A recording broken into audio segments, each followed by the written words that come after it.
So first, I want to apologize just for being a few minutes late. It's very busy, and but we're happy to be here to give you a bit of an update.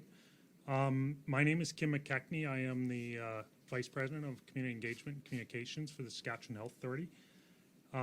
Given the rapidly changing nature of the situation, we recognize that you've had many specific questions about the Saskatchewan Health Authority's response to COVID-19 and our preparedness planning. And we really appreciate your patience over the last week as we've, been doing the work needed to respond to the situation.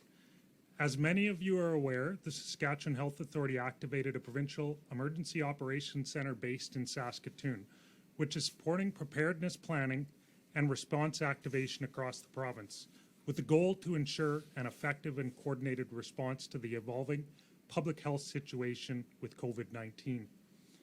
The EOC is in place to monitor the evolving situation, to coordinate planning activities between SHA departments and our partner organizations, and managing SHA and system responses to any confirmed and potential cases in the province. So we know many of you had questions, and we really appreciate your patience. We've asked today for some of the people who are hard at work addressing the COVID-19 situation to step away from their work for a moment to provide this opportunity for you to ask them questions, obviously in your critical role in the media of helping us inform the public. So I have here with me today, farthest to my left, Derek Miller, Saskatchewan Health Authority's current site command lead for our Emergency Operations Center, as well as Dr. Julie Kryzanowski, SHA's Senior Medical Health Officer, and Dr. Susan Shaw, our Chief Medical Officer. And they'll be available to answer questions. We're going to start. So we're going to start with some comments from Dr. Shaw, followed by comments from Dr. Kryzanowski, and then we'll take your questions. So I'll hand it off to Dr. Shaw. Good afternoon, everybody, and thank you for coming today. We have seen a rapid change in our world over the last 48 hours, and I recognize that it can be overwhelming at times. What I want to share with you, though, is that despite this fast pace of change, for those of us who work in healthcare, this is what we prepare for every day, ensuring that we are ready and able to adapt to be able to provide care when events like this occur. Pandemic planning is part of what we do across the health sector. We create plans that remain in place, and we have processes to review and update procedures as required at different points in time. Since October of 2019, the Saskatchewan Health Authority, along with the Ministry of Health, has been refining and updating what is our current pandemic plan. These plans outline what we would do in a pre-pandemic, in a pandemic, and a post-pandemic situation. What occurred over our last 2 months is a shift from a hypothetical scenario to actual pandemic, a hypothetical scenario of pandemic planning to an actual adaptation of active plans in relation to COVID-19. And using the lens of what we know about this virus and using the learnings of other countries to adapt and activate various aspects of the pandemic plan. It's very similar to what we've done in the past when monitoring and preparing for other viruses, such as H1N1 in 2009 and Ebola in 2014. Fortunately, this time we have the benefit of a single health authority, and with that, a more effective way to coordinate and manage the response across our system, given the unpredictable and ever-changing nature of this pandemic. It's allowing us to respond in real time to what is unfolding with COVID-19, shifting supplies and resources where we need it and when we need it. The SHA is taking on a three-pronged approach to COVID-19 in our province. The first is to contain, which means detecting our cases as soon as possible. We are increasing our testing, doing active surveillance in hospitals, and testing for COVID-19 in all declared respiratory illness outbreaks in our long-term care homes. The second part of our approach is to delay community transmission for as long as possible. Strategies to achieve this include the recommendations for voluntary self-isolation, and we are doing aggressive contact tracing. And the third approach is to mitigate, which means preventing the spread of COVID-19 when it arrives here. To do this, we are educating and preparing our staff on what personal protective equipment to wear and how to care for those who are suspected of or have confirmed cases of COVID-19. And we're also aiming to dispel myths and rumors, basing our decisions on guidance from infectious diseases and infection prevention and control experts, and learning from those who've already been dealing with this around the world on a much larger scale. We want to thank the public in particular for their support and patience as we work each day to adapt and respond to the changing health needs associated with this virus. At the same time, we are working hard to maintain safe care for all of our patients, clients, residents, and families so that our healthcare system is there when you need us, regardless of the circumstance. Now I'm going to ask my colleague, Dr. Julie Kryzanowski, to provide a few comments on how the public can help and what you need to know. Thank you. Good afternoon, everyone. Canada's Chief Public Health Officer and Saskatchewan's Chief Medical Health Officer assess the level of risk to people in Canada and Saskatchewan as low. What this means is that most people, more than 80%, who contract the virus do not become seriously ill and recover without specific treatment. However, we know it can cause serious illness in some people, especially those who are older or who have other health conditions. To date, 2 people have tested positive for the virus in Saskatchewan. Neither have required hospitalization.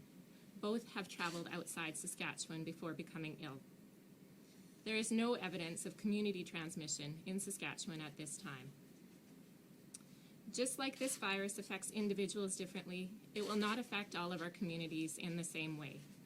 Our actual risk will depend on our strengths and weaknesses and our level of preparedness. There are measures you can take to protect yourself and your family, friends, and communities.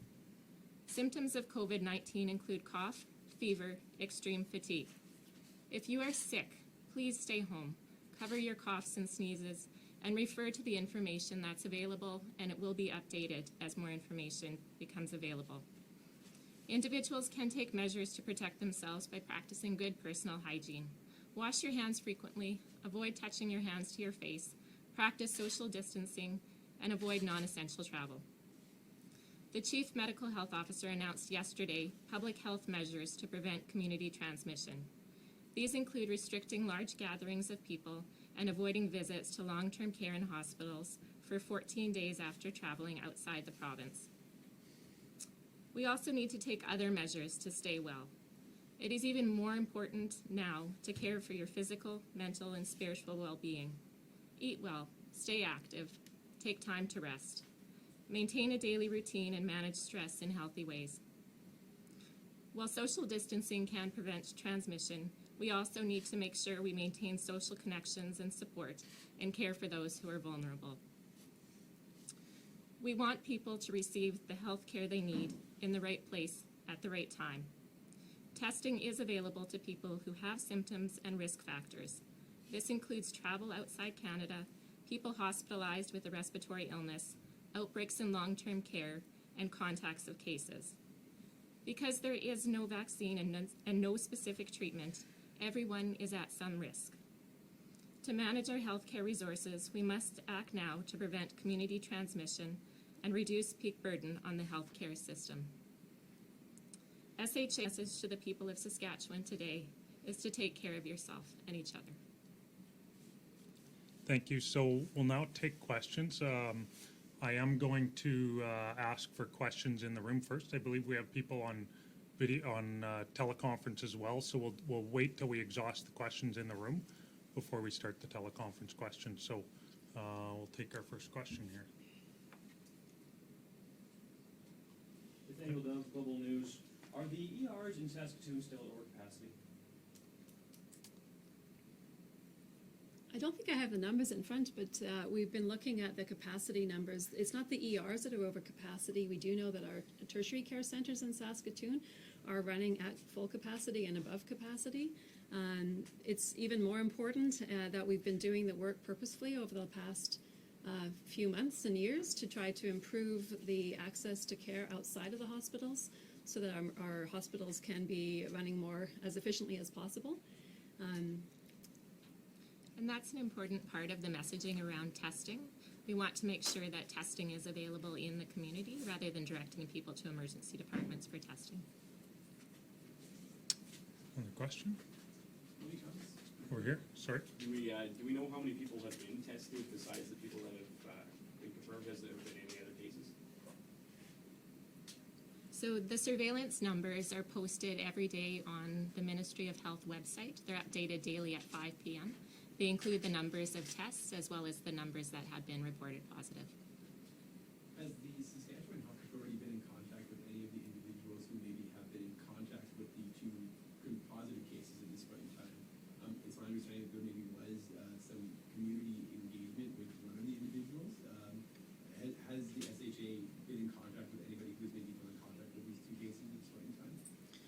Yes, that's part of what is called the contact investigation piece. So when a person is under investigation or has tested positive for COVID-19, then public health, which is part of the SHA, would initiate a contact investigation, which means following up with that person to identify who they've been in close contact with. It often includes household contacts, but may include community contacts as well. And then public health will make arrangements to get in touch with those people to determine whether or not they have symptoms and then to arrange for the necessary testing. Is there any idea about how many people at this point in time are going to be getting contacted by the SHA, or do you have an idea about how many people those two cases came in contact with? Yeah, those numbers are being updated on a routine basis, regular basis. That is the day-to-day work of public health. Fortunately, I don't have a number for you, but that work is ongoing. Another question, my apologies. When it comes to those who are self-isolating and those who are helping those who are self-isolating, what would your guidance be for individuals who are maybe bringing groceries or bringing supplies to people who are in self-isolation? I think that's important. What I would recommend is to maintain social distancing measures. So that means staying 1 meter apart. So if you are helping somebody out in that way, that's terrific. This is what we need to do as a community. We need to pull together and help each other out, our friends and neighbors. But if you are dropping things off for somebody who is self-isolating at home, suggest that you could drop it off on the doorstep rather than making direct physical contact with the person who is self-isolating. See here, Is there got any one. potential timeline right now for when events might start to resume a little bit more, when the 250-person limit might sort of be perfected? I think that would be a decision of government. I probably could get Julie to give some context as to what goes into that decision, but So if somebody has questions about what this means for an event that's being planned for their community, we would encourage them to review the direction that is provided with this Chief Medical Health Officer order. And if it isn't clear, if they do have questions, to consult with their local medical health officer who can help them with a risk assessment. A lot of it depends on who would be attending that event. So certainly if people are traveling within the province versus from outside the province, that's one of the factors. But also if the people attending the event are vulnerable in any way. So if it is an event for older adults or whether people might have other health conditions that put them at risk, all of that can be part of the consideration. And beyond the health considerations, there's obviously other things to factor in when making a decision. So that's all part of the overall risk assessment and a decision of who's organizing the event. Is there any updates about the Moose Jaw teacher who's getting tested for COVID-19 at Cole Hausler? So we can't provide any updates on individual cases. This is obviously protection of personal privacy. And if we do contact contacts of confirmed cases, we wouldn't be providing the names of the person that they've been in contact with, also to protect personal privacy. Is there any sort of communication between the Saskatchewan Health Authority and the Prairie South School Division when that staff member was a teacher at this point in time? And if so, what kind of conversation was that? I don't think we could comment at that level of specificity. Can I see if anybody else has any questions? Just wondering about sort of personal protection and stuff for nurses and doctors. I mean, we were hearing from the nurses union yesterday wondering about sort of getting sort of regular masks instead of proper respirators, just sort of, I guess, what will frontline healthcare workers be able to do with? Yeah, I'll ask Dr. SHA to provide comment on that. So safety is top of mind for all of us, for everybody, including all of our staff, including our nurses. And that's why we have a solid personal protective equipment, or PPE guidelines, that we have in place, including preparation with equipment and then training and maintenance, making sure that our staff are using the equipment appropriately. We do know that our guidelines are completely in alignment with both the World Health Organization's and the Public Health Agency of Canada's recommendations based on their understanding of the evidence, and that's what we have both within all of the provincial and within the Saskatchewan Health Authority policies and practices. Using the right equipment for the right procedure and the right patient is incredibly important. And for those that are working every day, frontline, including me, it's very important I'm using the right equipment the right way. And for almost all situations, that is a face shield, a medical procedure mask, gloves, and a gown. And of course, using the appropriate technique to both put them on and off, or what we call donning and doffing. The masks that the Nurses Union were referring to, and that we're getting a lot of questions about both before that and during this situation, is the availability of the N95 mask. These are a very specific mask. You'll have heard much about them all around the world. You need to be specially fitted for and trained on how to use them. And we also know that they only need to be used in very specific situations, which are situations where a patient might need a breathing tube inserted to have them be on a ventilator, or very specific other procedures in a medical situation. That's not the routine everyday care of these patients, but it is important that we have the N95s available, and we do, for all staff when they do need them. Are you worried about any possible shortages, I guess, of any of these supplies? Well, that's exactly why we need to make sure we're using the right equipment the right time, so that we can ensure that the supply chain is maintained. We are watching and monitoring that on an active basis. It's more than daily, and we're working with our suppliers to ensure that we have access to the right equipment. This is a worldwide situation, though, and we know that this has put stressors on the supply chains all around the world for these particular types of equipment, and that's why it's so important that we use those pieces only at the right time. I don't know if you had anything else you wanted to add, Derek? I will say that we have placed a bulk order for a number of key pieces of personal protective equipment, like masks and gowns and so on. And I'll just give an example. We typically order about 230,000 procedural masks every month across the Health Authority, and we put in an order to account for 6 months worth, so about 1.4 million masks. So that order has been placed, but it is being prioritized. Again, globally, there's a lot of demand for this kind of supplies, and in the interim, we are preparing for if we were to have any potential shortages with contingency plans. Did any of you respond to Tracy Zambouri's concerns from the Saskatchewan Union of Nurses, that she says that nurses aren't properly prepared when it comes to the PPEs and that the pandemic has this one time to implement? I believe that's just what Dr. Shaw spoke to, but I'll let her speak to that a little more specifically. So, yeah. Specifically to Tracy Zambouri's comments. Well, we actually had a conversation with the president of SUN and one of their senior staff yesterday. A small team of us met with them by phone through WebEx, and we had a good conversation. I think we have a shared prioritization of safety for all of our staff, and including our nurses. We all care about safety for all. And we talked through some of the alignment in our positions, and that we are seeing a difference between what they're recommending and what the World Health Organization is recommending. And our policies and procedures align with the World Health Organization. I look forward to ongoing conversations about how we can better plan together and have the information available so that they can be reassured as well. But I am comfortable, and I am using the same guidelines that our nurses are using, and I will be limiting my use of N95 masks to only those situations that my patients and I require. Are there plans to follow the SUN recommendations moving forward? Not at this time. We're sticking with the World Health Organization and the Public Health Agency of Canada's recommendations, as are the other provinces across the country. Okay. Yep, right here.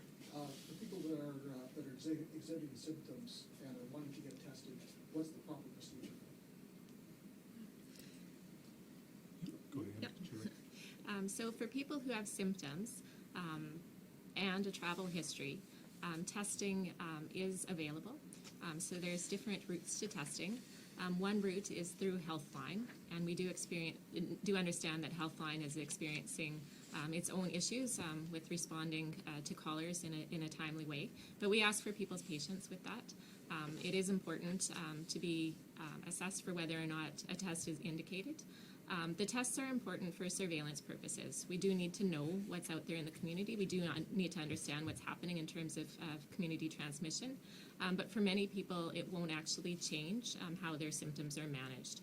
So it's important if you do have symptoms and you think you might be at risk, that you continue to self-isolate at home. And then make arrangements for the testing, either through Healthline. People can also call their family physicians and have family physicians provide a referral to a testing center by phone, or if they visit the family physician, or if need be a hospital, they can also be referred to the testing centers as well. Are there any plans for testing centers outside of Saskatoon and Regina? We opened, as you mentioned, Saskatoon and Regina each have a testing site that opened yesterday. We are planning to open a third testing site in Prince Albert on Monday. And we are continuously assessing whether additional testing sites would be required in any of those centers or also in other locations across the province. For those traveling from outside of the cities to access one of these assessment centers, what transportation supports might be provided to them?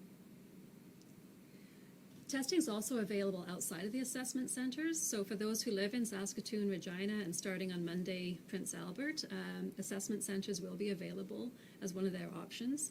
But the rest of the province, while we wait to assess where else testing centers might be necessary, can get and have been getting the testing done locally, whether it be through their local medical health officer. We've had some tests done at homes. We've had tests done all across the province. So they don't need to travel at this time.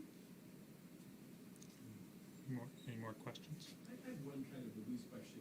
So it seems as though there's been kind of a lot of back and forth between the provincial political parties here in the province when it comes to COVID. Is the politics of this interfering with the response at all? Not within the Saskatchewan Health Authority. We're working very closely in collaboration with our colleagues within ministry and taking direction from the Chief Medical Health Officer, as we do and should. And our planning is going along, I think, quite well. And this is what we do in healthcare. We work to coordinate care across the entire province. Right here. I haven't checked in the last couple hours, I suppose, but I just was hearing more problems with the 811 number this morning. Just wondering sort of what the situation is there, alleviating more problems. Yeah, so we're actively addressing this situation. As you know, this has been an unprecedented challenge that other jurisdictions have had the same challenge, and so we haven't been we haven't been separate from that. It's occurred and we've had challenges as well, but we are making significant inroads in ramping up to address capacity. So by Friday morning, we had already more than doubled staff. We had already doubled the IT capacity of the phone line to actually take calls. We've tripled that by this morning, and we actually should, by the end of this weekend, be able to hold unlimited calls. We know that even doubling staffing is not going to be enough. We're going to continue to ramp up staffing in this area. So I think we've definitely acknowledged we've had challenges. Other provinces have had challenges as well, but we're actively working at addressing them. Yep. How does this compare to the H1N1 virus from 2009? I wasn't around for 2009, so maybe I'll ask somebody who was. Well, I was, and there's been lots of comparisons between COVID-19 and H1N1. They are two very different viruses, and I think they are two very different situations. H1N1, I remember the planning well, and we had the benefit at that time of always being able to look to the other half of the world. It travels around the world in a cycle. And using the year-by-year knowledge to be able to plan and prepare. The other thing that's very different is H1N1 has, or influenza has an immunization available for it, and actually has some antiviral treatments that can help support recovery. What's the same though? So they're two very different viruses. What's the same is the importance of having good planning processes. And I do think, and I know that having a single health authority has made it much more easier not easy, but easier to coordinate planning. We don't have to have 12 representatives from 12 regions. We're able to do that just as a single health authority. So it's improved, I think, the planning and the logistics. But there are two very different viruses. H1N1, though, still does teach us a lot about how to be prepared, what to anticipate, what comes next, and what to keep our eyes on. Any more questions? Back to the back. Yeah, a lot of businesses like restaurants and stuff are really struggling right now. Should people be avoiding going out to places like this, or is it still a little bit too early to tell people to not patronize these places? Julie, speak to that. So at this time, there's no evidence that there is community transmission in Saskatchewan. So that recommendation is not being recommended widely. For people who do have risk factors, so whether because of being older age or underlying health conditions where they are concerned about being in a place where somebody else might be sick, not just for COVID-19, but for other reasons as well. Those are measures that they can take to protect themselves. So what we would advise people is to continue with your daily routine, but do pay attention to personal hygiene. So if you're sick, stay at home, cover your coughs and sneezes, avoid going to work, avoid going out in public. And for people who want to protect themselves, hand hygiene is really, really important. You can maintain social distancing. You can also choose to avoid places where there are large gatherings as a way to protect yourself. My apologies, this was already kind of addressed, but we're also hearing some reports of drops to calls on the 811 helpline once people actually get through to an operator. Could you address that at all? Is that part of the capacity on the technology side, or maybe just could you talk about that at all? It is, and I'm not a technical expert on the technology, but right now we can hold up to 100 calls at a time. We have plans over this weekend to make that unlimited, so somebody can stay on, so we don't no longer have that drop call problem. So, yeah. Thank you. Yeah. So you mentioned you had plans for academics in place, and now, or pandemics, I should say, now we have one. Do you have a capacity or numbers you're preparing for to see through the tests and through the hospital systems? Part of pandemic planning is looking at scenarios, and some of this information is on the Saskatchewan website, I believe, but right now we're in the first stage. But we do run scenarios between, what happens if we have 1 patient, 10 patients, 100 patients, 1,000 patients? What does that look like? And that's part of all pandemic plans is making that modeling and scenario planning, and that's part of the work that we do. We've been doing in the past, and we're continuing to do. So far, we only have 2, and there's no community transmission, as you say. Is there a spike level that would put a lot of stress in our systems? Or like, I guess it would be our infection curve. What sort of steepness of that curve would cause you to be concerned? I don't know if we have it's a good question. I don't know if I have a good answer. I think what we do know is it's very important to try and flatten and delay that curve as much as possible so that the healthcare system doesn't become overwhelmed. The scenario modeling that the teams within the health authority and within ministry are doing helps model out and prepare for such scenarios, and I don't have the exact numbers available. But any surge, and we've seen this before, even outside of pandemic planning, when we do see sudden increases in people presenting for care, we are able to plan, respond, delay care for others. And so I know some healthcare systems are looking at things like when should elective surgeries be delayed, when should clinics for non-emergent care be delayed. Those are things we consider, but we're not at that point right now. I anticipate, though, if we did see more numbers and we saw more people, at this point we've got nobody admitted to hospital with a confirmed case. If that were to change, then we would have to, of course, adjust all of our plans. I would maybe just add to that as part of the ongoing planning and the updates to the specific COVID-19 situation, we are using the modeling at the provincial level to project and predict what resources would be required and where. And then also we're cascading that down to the facility level so they would be able to understand based on different volumes what the demands would be at their particular hospitals and facilities. Got a question here. There are a lot of myths about the COVID-19 virus out there. What are some of them that you'd like to contest right now? There's a lot. Do you have an example? I'm not sure. Have you heard any that you?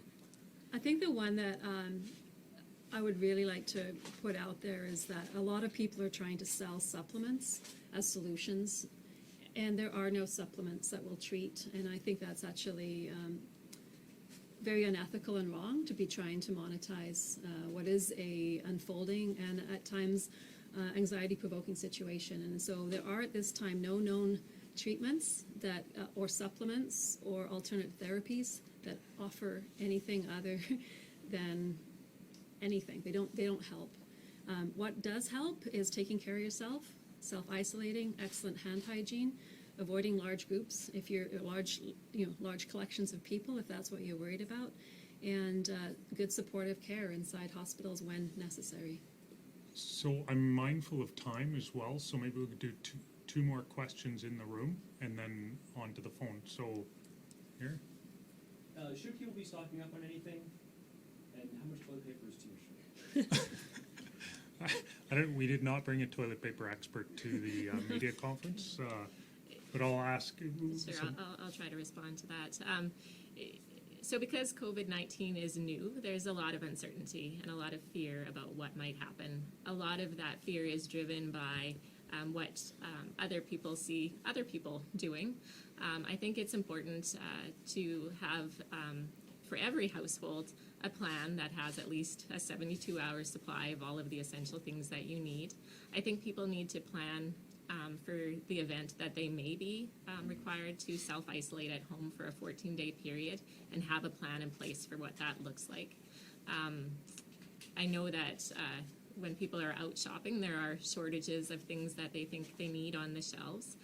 It's important that you do have access to soap and water because that's what you need to wash your hands. Hand sanitize neighbors and their family and friends who might need help if they were to be self-isolating at home, and have a plan to support the social connections as well. So that's what I would recommend right now people get ready for. So I'm going to break my own rules because I think two more. I saw two more, so I'm going to go with you, and then we'll go to the. We're seeing doctors not being able to provide services over the phone and potentially by video. Does the SHA have an estimate on how many physicians in the province are going to be able to provide video services for next week? I don't think we do. We do have telehealth suites available within the health authority, and we are looking at how to ramp that up and convert in-person clinic visits to virtual ones. We also have many physicians that are already doing this with their patients on a routine basis. Yep. Sorry. We also know that phone conversations are a good way that many patients can stay connected with their physicians, and I know that the SMA and Ministry of Health have worked on creating a fee code that supports that as a option for patients and their physicians. And I also know that many physicians were actively already working through how to do that for their patients. Good. Will there be a moment or a point where the SHA recommends that the provinces close schools? And when might we see that point? Until Quebec, Ontario have all closed schools, is it going to follow community transmission, or when might we see that point? So again, I think that Dr. Kryzanowski could speak to some of the factors around that, but ultimately that would be a decision of the government and the chief medical health officer. But I'll let Julie, if she has any context, provide around the decision. Sure. So all of the medical health officers in the province are working very closely with the provincial chief medical health officer. With respect to school closures, because of what is happening in other parts of the country, that's obviously something that we're thinking about. It's not a plan at this time, but it is something that we are thinking about and making plans for if and when it becomes necessary in the province. Okay, I'd like to give a chance for anybody who's calling in on the line, and we just have to have a quick technical fix here. And can those on the line hear me? And I'll just see. Okay, any questions from the line? Yeah, my name's Ian Gustafson. I'm with PA now here in Prince Albert. I just have a few questions here.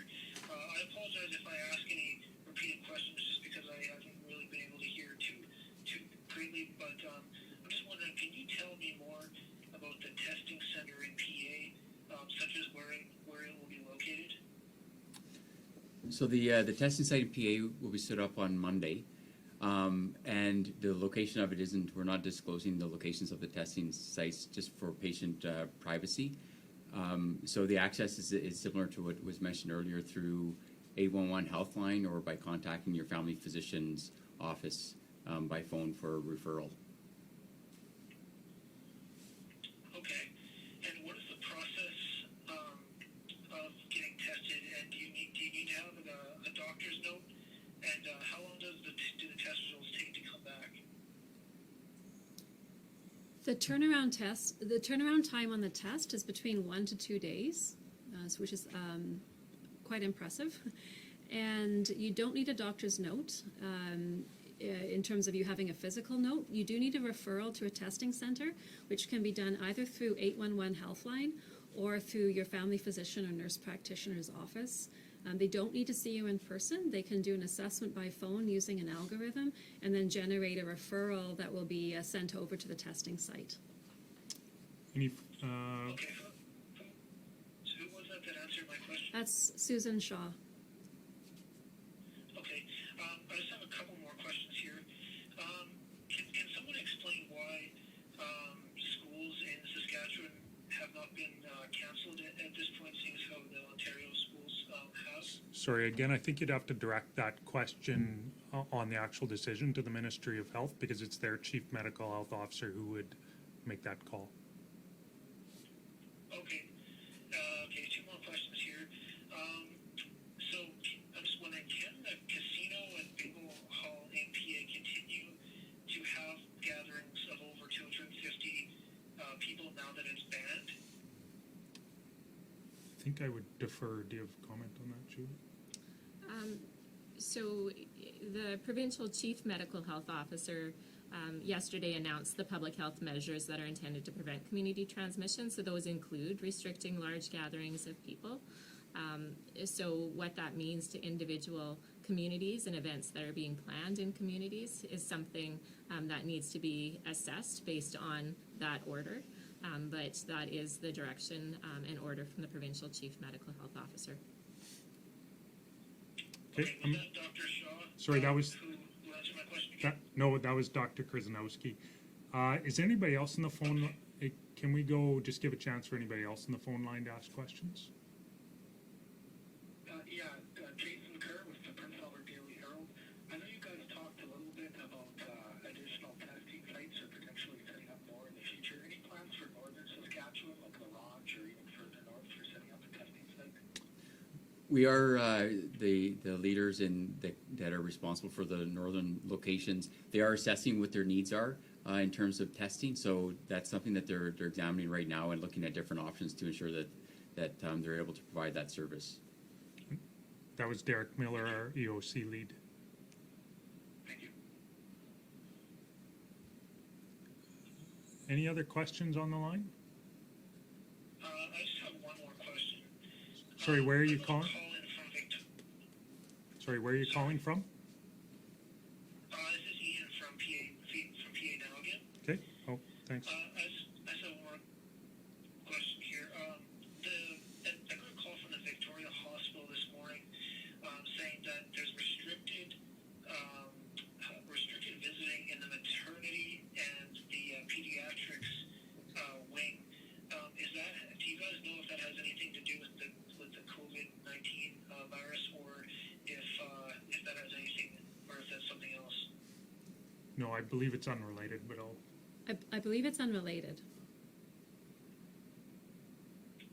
Okay, thank you.